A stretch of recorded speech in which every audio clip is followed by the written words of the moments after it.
also teach in Danbury, so I took a personal day to take my son Owen down to the train show in New York at the Botanical Gardens. It was a few hours, maybe an hour into it, and now we're getting potential confirmation of Mrs. Hochsprung having been a victim.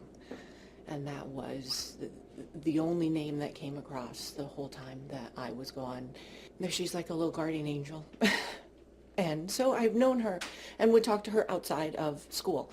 I'm not like I've gone to dinner at her house, but there's such a warmth about her. And the night before at the Christmas concert, and she's up on stage in this beautiful gold dress and a red scarf with a smile. I was so worried that some of the kids would die, and thankfully they didn't. They were fourth grade and they were in the back of the building.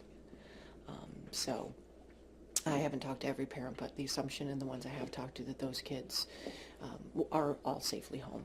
Owen said it yesterday. He said, my school is dead. And I said, no, the kids are still and everything. He said, no, Mom, but the school is dead. Mrs.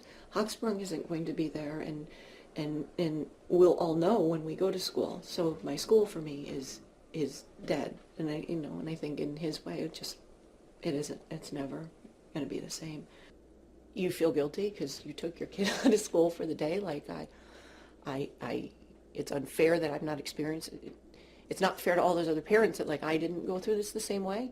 I feel guilty. And my kid should have been in class in that day, and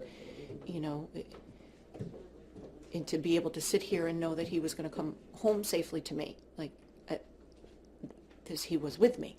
You just figure out how to go forward, and no, I don't know what that is, and I don't. And for me, it's so much lesser of an impact than some. So I can't even begin to say, I wouldn't even begin to imagine what it's like, because it would be unfair to do that.